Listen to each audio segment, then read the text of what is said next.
Et les garçons ont commencé à dire brûle-la, brûle-la, brûle-la. Il maintient son briquet allumé devant moi et il fait clic, clic, clic. Je m'appelle Agnès Deva, j'ai 24 ans, je suis parisienne et marseillaise. Donc j'ai vécu à Paris jusqu'à mes 23 ans. Et à partir des 23 ans, je suis partie dans la plus belle ville du monde et de France, Marseille, vive l'OM. Et sinon, j'ai une famille très aimante, traditionnelle, mais très aimante. Une maman qui s'est toujours occupée de ma grande sœur et moi, qui a toujours fait de son mieux. Et à l'école, sinon, j'étais une fille très populaire, très sportive, très intelligente. Donc tout s'est toujours très bien passé pour moi. J'ai été scolarisée dans un collège de secteur et je me suis retrouvée avec certains enfants avec qui j'étais pendant mes années de primaire et d'autres élèves d'autres quartiers que je ne connaissais pas forcément. Au début, tout se passait bien, j'étais toujours autant populaire, j'étais déléguée de classe, mais très vite, j'ai commencé à être prise pour cible par les élèves de ma classe qui me reprochaient d'être trop intelligente. Je recevais des moqueries du style oh, elle va encore avoir 18, oh, ça a l'intello.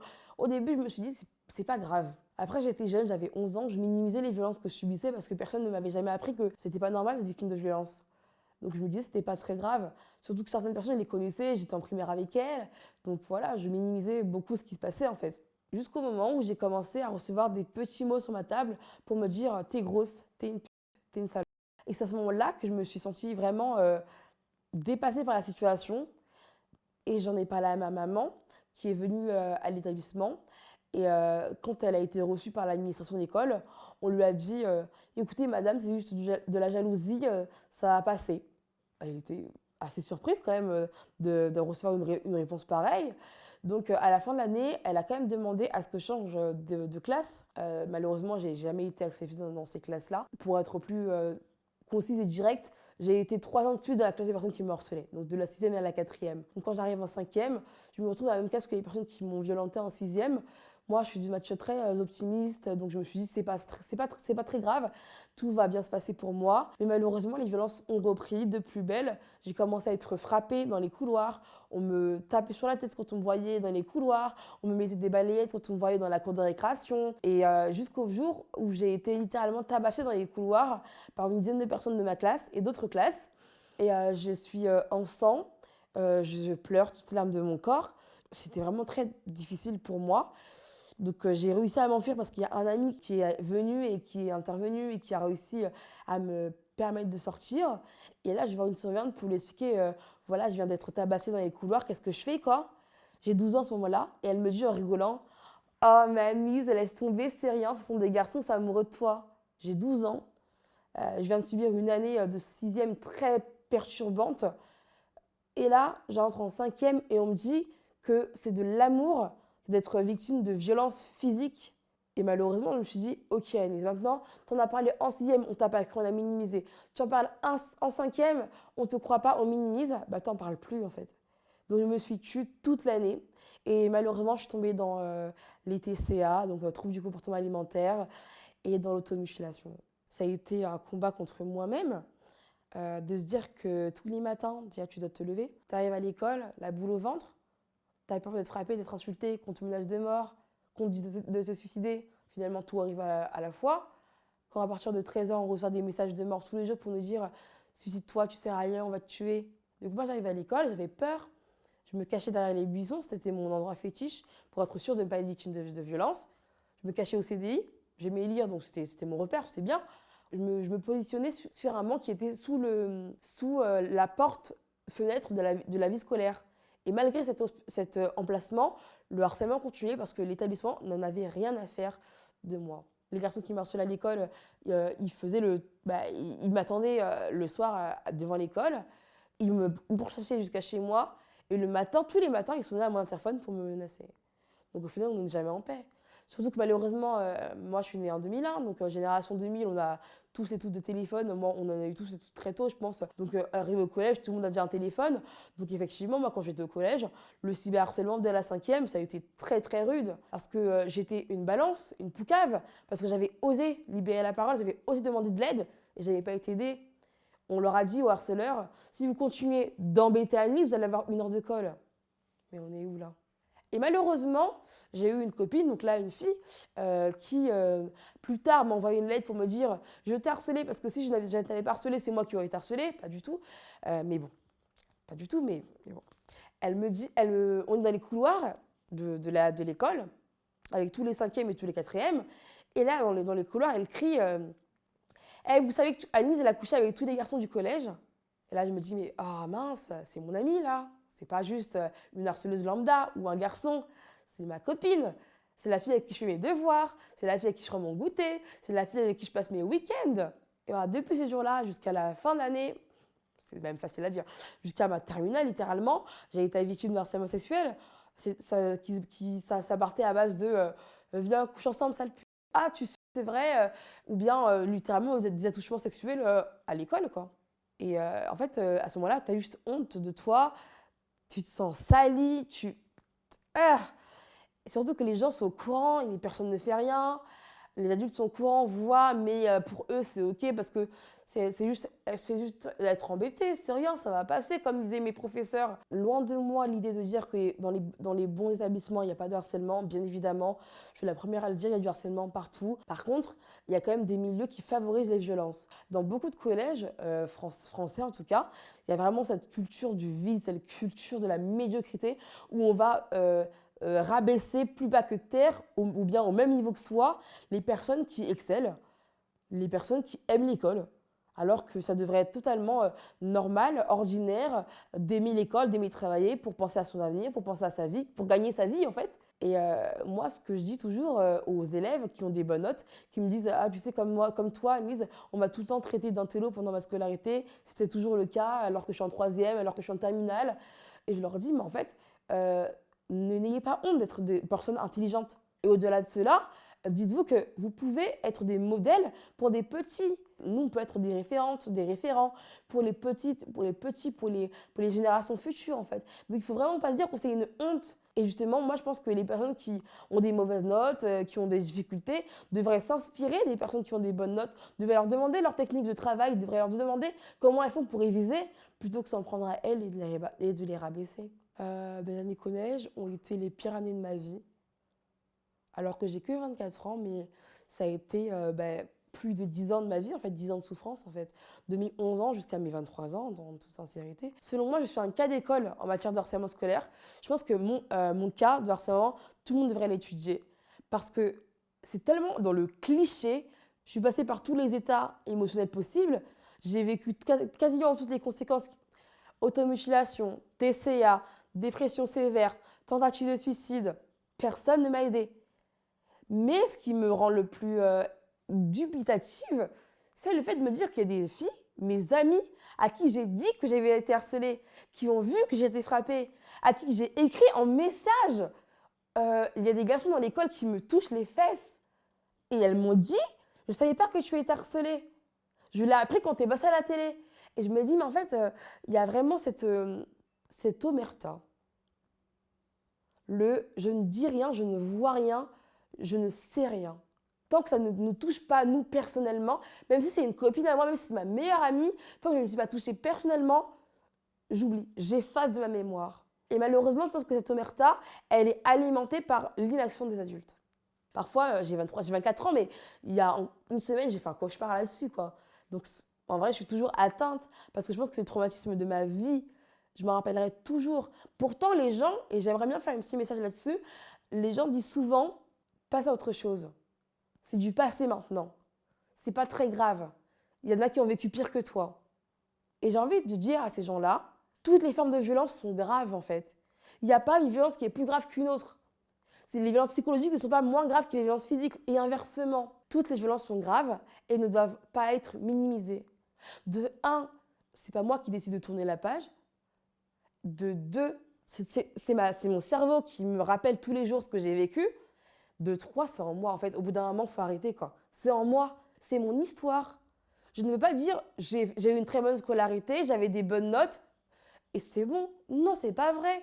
J'ai eu une très bonne scolarité, j'ai eu des bonnes notes, bim, j'ai été harcelée, je suis tombée en décrochage scolaire, j'ai voulu me suicider plusieurs fois. J'ai été hospitalisée 4 fois jusqu'à mes 23 ans. Je suis sortie de l'hôpital en janvier 2025. Donc non, c'est pas OK. Le harcèlement scolaire, ça détruit des vies, ça brise des familles, ça brise des cœurs, ça brise la confiance en soi, ça brise l'amour que l'on a pour soi, ça brise tout à la fois en fait. Quand ta propre famille, tes propres amis te disent de tourner la page, ça détruit encore plus. J'ai tellement été agressée que j'ai oublié carrément. Donc on arrive à ce jour, le 23 septembre 2014, j'avais 13 ans, le jour où j'ai été victime d'une tentative d'assassinat. Donc là, j'étais à l'école entre midi et 2. J'avais laissé mon sac sur un banc avec une copine. Je suis victime d'un vol, de mon téléphone et de mon porte-monnaie. Parce qu'entre midi et 2, j'avais laissé mon sac à ma copine qui elle l'a laissé seule sans surveillance.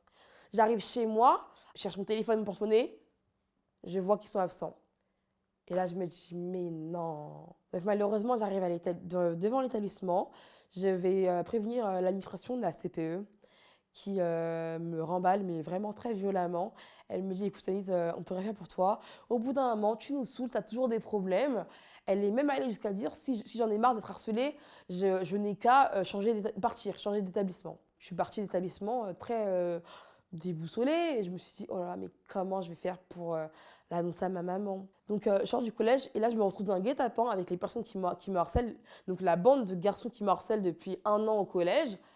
Puis plus d'autres garçons que je ne connais pas, d'autres collèges. Et je me suis dit, mais eux encore, quand on dit qu'il y a tellement de violence envers les jeunes filles, envers les femmes, envers les adolescentes, je veux dire, c'est des mecs qui ne me connaissent même pas. Donc là, il y a un garçon qui sort du groupe et qui s'approche de moi. Et je me dis, est-ce que tu es au courant, on a volé mes affaires à l'école? Est-ce que tu as des informations? Et il me dit, quoi? En criant, tu me traites de voleur? Tu dis que j'ai volé, tu dis que j'ai volé tes affaires, ton téléphone? Je lui dis, bah non, j'ai pas dit ça du tout. Et donc là, il se retourne et il dit, les mecs, elle nous traite de voleurs. Elle dit que c'est nous qui avons volé ses affaires. Et donc là, mon sang se glace littéralement. Et je me suis dit, mais qu'est-ce qui se passe là? Et là, il dit, ah ouais, tu me traites de voleurs. Après, ça part en insulte sexiste. Sale p***, tu sers à rien, t'es qu'une merde, on va te tuer. Et donc là, il y a un garçon qui renverse quelque chose par terre. Je ne sais pas du tout ce que c'est.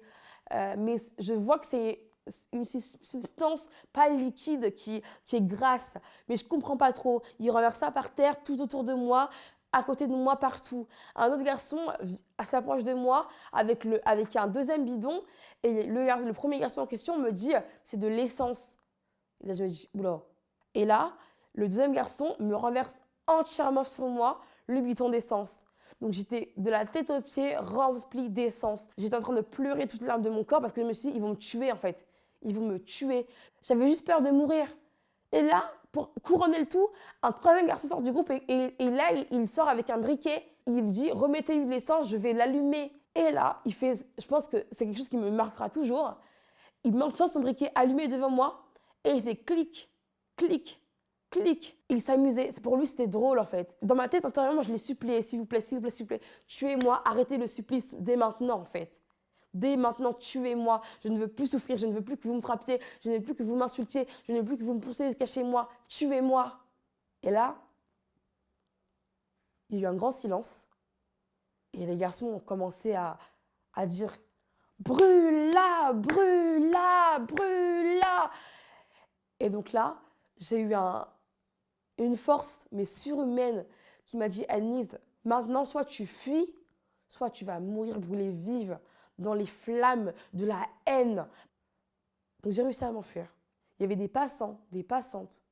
Il n'y a personne qui s'est arrêté pour me dire, ma petite fille, qu'est-ce qui se passe? Pourquoi tu es dans cet état-là? Il n'y a personne. Alors que je dégoulinais d'essence. Je suis arrivée chez moi, ma mère n'était pas là. J'ai fondu en larmes. J'ai enlevé tous mes habits, je ne les ai pas lavés. Je les ai posés sur la pile de linge sale. Je suis allée me doucher, je suis allée me coucher et j'ai attendu toute la soirée, le lendemain en fait. Et donc le lendemain, quand ma mère, comme par hasard d'ailleurs, ne travaillait pas, je vais la voir et je vais lui dire, maman, écoute, à l'école hier, on m'a volé mes affaires. Elle me dit, oh non, Anise, on va porter plainte. Mais avant ça, on va à l'école. Et je me suis dit, non, non, pas l'école, maman, s'il te plaît, pas l'école. Mais j'ai pas osé lui dire. J'arrive devant l'école. Et là, ma professeure principale vient me voir. Et elle me dit, Anise, qu'est-ce qui s'est passé? Comme si elle savait. Et là, je fonds en larmes et je lui dis, hier, les garçons qui me harcelaient ont tenté de me tuer. Vous voyez toute l'essence qu'il y a par terre là? Ben c'est le résultat de ce qui s'est passé de l'agression. Donc elle me dit, ok Agnès, on va faire quelque chose de très important maintenant. On va aller s'asseoir, tu vas tout me répéter, je vais tout écrire. Et tu vas faire la même chose de ton côté, tu vas tout écrire de ton côté, tout ce que tu as vécu depuis la 6e. Ma mère va fondre en larmes, elle va être très choquée. On va aller porter plainte et ma plainte va être classée sans suite. Ma mère demande à ce que je change d'établissement le lendemain. L'école va refuser. Parce que si Agnès part, comme c'est une bonne élève, les statistiques de l'école vont baisser. Ma mère ne sait pas quoi faire, comment réagir. Donc, dernier recours, elle fait appel au rectorat de Paris. Le rectorat de Paris nous dit, on valide la décision de l'établissement. Par contre, si vous voulez, on assigne un garde du corps à Agnès. J'avais 13 ans. Ça faisait 3 ans que j'étais harcelée. Je venais de survivre à une tentative d'assassinat. On me dit de revenir tous les matins, tous les soirs, toute la journée dans le même établissement dans lequel j'ai été agressée, harcelée. Et j'ai un garde du corps. Donc ça va. Donc le harcèlement physique a cessé, le harcèlement sexuel a cessé. Par contre, le harcèlement psychologique et verbal, c'était tous les jours. Ça le balance, t'es qu'une merde, t'as pas honte, tu sais pas te défendre toute seule. C'est des garçons plus petits que toi qui t'ont agressé, tu sais pas te défendre. Oh dommage, ils ont pas réussi à te tuer, nous on va vraiment réussir à te tuer. Suicide-toi, pourquoi tu reviens à l'école, nous on t'aime pas. Tous les jours, pendant 1 mois et demi jusqu'à ce que je change d'établissement, finalement.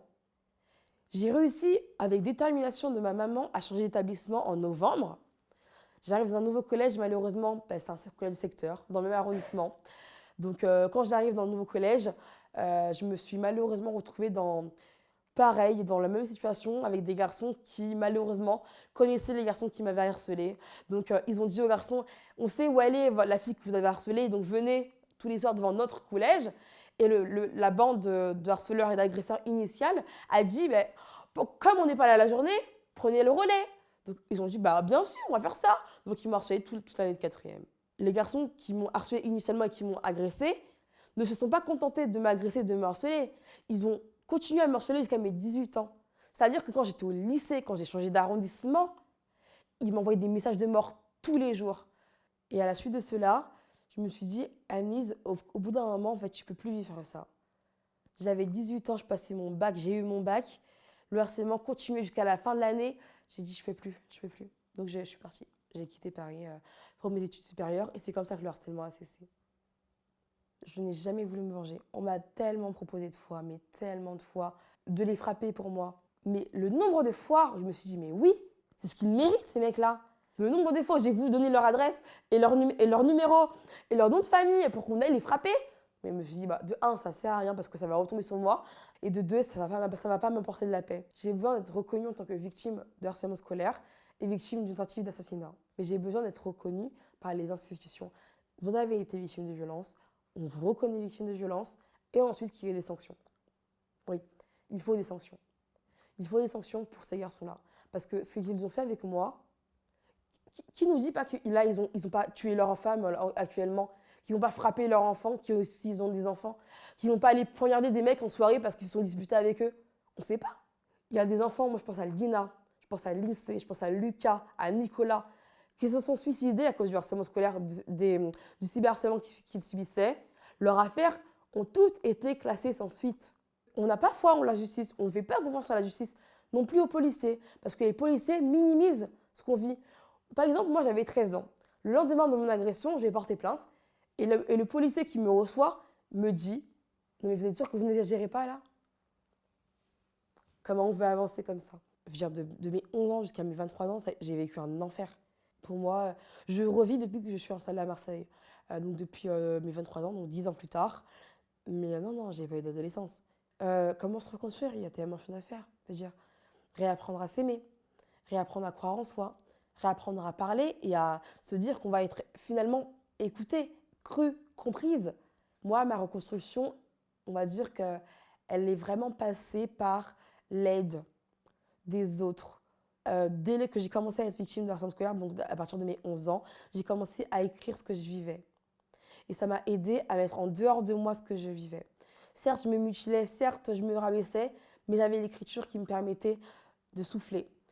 Certes, j'étais violentée à l'école, mais au moins j'avais une sœur, une maman, des meilleures amies qui me disaient « je t'aime », qui me faisaient des câlins. Donc au final, on arrive à se construire grâce à l'amour de nos proches, grâce à nos propres actions. Donc moi, ça a été l'aide des autres, aider les autres au quotidien, mais également, et je dirais toujours, aller voir un psychologue. Mais pas aller voir un seul psychologue, aller voir 40 psychologues s'il le faut, jusqu'à trouver le ou la psychologue qui va nous écouter, qui va nous croire, qui va mettre en valeur notre vécu et qui va nous dire « Ok, c'est grave, c'est pas un jeu d'enfant ». Donc on a besoin d'aide quand on est victime de violence. On a besoin d'être aidé psychologiquement, psychiatriquement. On a besoin que nos parents, au bout d'un moment, c'est lourd, quoi. Parce que s'il y a des harceleurs, s'il y a des victimes, c'est qu'il y a forcément les deux d'ailleurs qui vont mal en fait. Les deux ont besoin d'aide. Là, depuis 2023, il y a un soutien psychologique gratuit mis en place pour les victimes de harcèlement scolaire. Moi, depuis l'année dernière, donc depuis 2024, je me bats pour qu'il y ait un soutien psychologique, pas gratuit du coup, mais pris en charge par les familles des harceleurs, mais obligatoire pour les harceleurs. Parce que si tu harcèles quelqu'un, ça veut dire qu'il y a un problème. Soit tu vas mal dans ta peau, dans ta tête, soit tu es un psychopathe, soit tu es un sociopathe, soit tu manques d'empathie, soit tu es toi-même victime de violences à la maison. Donc tu as banalisé les violences intrafamiliales, donc les violences à l'école, dans la rue. Parce que même l'enfant qui est dénué d'empathie, veut dire ne pas avoir d'empathie, c'est un mal-être quand même. Veut dire ne pas avoir d'empathie, c'est une souffrance au quotidien. Ne pas avoir d'empathie, c'est ne pas ressentir les émotions des autres. C'est horrible. Et donc moi, j'ai créé un podcast qui s'appelle Smile. Et je parle du harcèlement scolaire, des violences intrafamiliales, des violences sexuelles envers les enfants notamment également envers les jeunes filles, les jeunes femmes, les femmes d'une manière générale. Je parle également du chemin de reconstruction, comment faire pour libérer la parole, comment faire en tant qu'ami, en tant qu'allié pour aider un enfant, pour aider une enfant, comment faire pour être à son écoute, comment faire pour le comprendre, la comprendre, lui dire « tu es victime de violence ». On ne demande pas aux enfants comment ils vont. On ne demande pas aux enfants si ça se passe bien à l'école. On ne demande pas aux enfants s'ils se sentent bien à l'école. On ne demande pas aux enfants si ça va bien avec leurs camarades, avec les professeurs. On ne parle pas aux enfants. Et ensuite de cela, en 2021, j'ai commencé à faire des interventions dans les écoles. Et pendant mes interventions, je parle aux enfants des différentes formes de violences qui existent. On parle des violences intrafamiliales, des violences sexuelles, à la maison notamment, mais également des violences qui peuvent avoir lieu au sport, à l'école, à la maison, toutes les violences qui peuvent exister. Donc je leur explique qu'il y a plein de numéros d'aide. Le 3018 en matière de harcèlement scolaire et de cyberharcèlement. Le 17, la police nationale. Le 119 en matière de violence intrafamiliale envers les enfants. Le 109-19 si une femme est victime de violence, si ta maman est victime de violence, si toi tu es une jeune femme, une jeune adolescente et que tu es dans un couple et dans ton couple, ton partenaire ou ta partenaire te violente. Le 31-14, j'ai un livret que je donne aux enfants avec tous ces numéros-là. Donc le 31-14, c'est le numéro d'aide en cas de tentative de suicide, de mal-être psychologique, de mal-être mental, de dépression, d'anxiété, tout ça en fait. On parle également des actions à mettre en place pour aider la personne victime de violence. Frapper quelqu'un, insulter quelqu'un, humilier quelqu'un, pousser quelqu'un, ridiculiser quelqu'un. Ce sont des violences, c'est pas embêter quelqu'un, c'est pas normal, c'est pas un rituel de passage le harcèlement scolaire. Donc la première chose à dire à un enfant, c'est si quelqu'un ose lever la main sur toi, tu vas le dire directement. Tu n'as pas peur, tu es confiant, tu as confiance en l'adulte. Si quelqu'un ose lever la main sur toi, en dehors de la maison, à la maison, papa ou maman, ton frère ou ta sœur, ton cousin, ta cousine, ton copain, parce qu'il faut également dire ça aux jeunes. On a de la chance pour beaucoup, pour moi c'est une chance, on peut parler. Si on peut parler, on peut s'exprimer à travers le langage des signes. Si on ne peut pas non plus, on peut écrire, on peut s'exprimer d'une manière ou d'une autre. Élever un enfant, c'est l'élever dans l'amour, la joie, la bienveillance, le respect. Si on élève un enfant dans ces valeurs-là, l'enfant va se dire, à la maison, je vais respecter les enfants à l'extérieur de la maison. En tant que parents, on doit être des parents, des adultes responsables. Mais c'est à nous aussi, malheureusement, c'est aussi notre rôle en tant que jeunes, en tant que parents de demain, de nous éduquer, de réapprendre à nous éduquer, de faire partir les violences que nos parents nous ont inculquées. Donc, je parle de tout ça aux jeunes. Et je leur donne un message d'amour, un message d'espoir en leur expliquant que ce sont des personnes importantes, qui ont le droit de parler, qui ont une vie qui compte. Moi, je pense qu'en France, on a un problème d'éducation. Que ce soit à la maison, dehors, sur les réseaux sociaux et à l'école. Dans les mauvaises écoles, ce sont les bons élèves qui sont stigmatisés parce que ce sont des bons élèves. Donc en fait, malheureusement, en France en tout cas, on stigmatise les bons élèves et on stigmatise également les mauvais élèves. Alors que dans d'autres pays, je pense à la Norvège, au Danemark, à la Suède, depuis les années 80, ça fait plus de 45 ans, ils ont mis en place des cours sur l'empathie, des cours sur l'entraide, des cours sur les valeurs humaines dès la maternelle. Donc dès la maternelle, on apprend aux enfants à s'aimer et à aimer leur prochain. Ça, c'est le rôle des parents, en fait. C'est le rôle de la société, c'est le rôle de l'école, c'est le rôle potentiellement des religions, de nos croyances. Mais en France, on n'a pas ça, on n'a pas cette culture-là. Je pense qu'on devrait prendre exemple sur tous les pays scandinaves. On devrait apprendre aux enfants dès la maternelle. Effectivement, en France, il y a l'école Montessori qu'il faut acclamer parce que c'est très bien. La psychologie positive, l'éducation positive. Mais il faut vraiment apprendre aux enfants dès le plus jeune âge la confiance de soi, la confiance de l'autre. L'amour de soi, l'amour de son prochain. Le respect de soi, le respect d'autrui. L'entraide, l'empathie. La tolérance, la bienveillance. Il faut également apprendre ça aux jeunes, c'est même primordial. Mais dès la maternelle jusqu'au lycée, des cours d'empathie pour les enfants. C'est la base pour justement qu'ils apprennent eux-mêmes à s'aimer, mais également à respecter les autres. Donc j'ai écrit un livre, c'est mon autobiographie, qui s'appelle La peur au ventre, briser l'omerta du harcèlement scolaire, qui est sorti le 3 janvier 2024 et qui a été réédité en format poche le 22 janvier 2025. Donc je vous encourage vraiment à vous le procurer.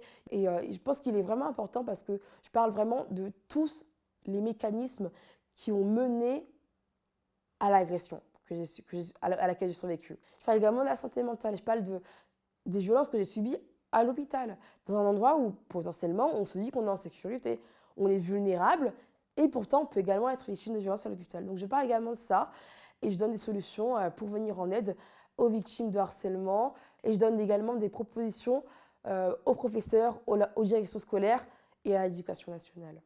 Je travaille avec ces personnes-là pour mettre en place des ateliers, des actions concrètes contre le harcèlement scolaire. Moi, depuis 2021, ce que je fais, c'est que j'ai créé un questionnaire sur la santé mentale et sur les violences. Comment vas-tu aujourd'hui ? Comment vas-tu en ce moment ? Parce que ce n'est pas la même chose.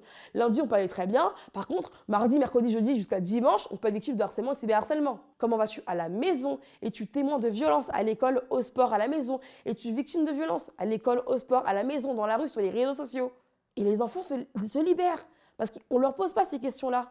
Donc, je récupère leurs paroles, je récupère leurs écrits et je fais un retour à l'établissement scolaire. Quand l'établissement scolaire ne réagit pas, ce qui arrive très souvent malheureusement, je fais moi-même le signalement au 3018 ou au 119. J'ai écrit un deuxième livre, c'est un guide, un e-book, le guide Smile pour se construire. Dans ce guide, il y a un plan de sécurité contre le suicide. Donc, j'écris toutes les étapes à franchir à la place de la personne pour qu'elle sache quoi faire en cas de crise suicidaire. Je vais me permettre de faire quelque chose que je n'ai jamais fait. J'ai créé un concept en 2015 qui s'appelle les mots d'amour. C'est une boîte avec des mots d'amour pour que je m'encourage tous les jours en fait. Ensuite, j'ai commencé à offrir à mes proches jusqu'au moment où je me suis dit, Annelise, offre ces mots aux enfants et ça fait du bien aux enfants. Donc j'ai ma boîte à mots avec moi, donc je vais vous lire des mots d'amour. Donc j'ai fait des mots d'amour, comme ça. Donc là, il y en a plus de 300. Et j'ai écrit à la première personne, comme ça, la personne, dès qu'elle le reçoit, elle le lit pour elle, en fait. Je prends soin de moi. Voilà, c'est le premier mot d'amour. C'est vraiment le fait d'apprendre, justement, à reprendre confiance en soi, à être là pour soi, à s'écouter, à ne pas se juger, à ne pas être dans la critique permanente, et au contraire, de se dire qu'on a le droit de faire des erreurs. Donc, réapprendre à s'aimer, c'est la base, quoi. Je vais réussir. Et je pense que c'est sur cela que je vais m'arrêter.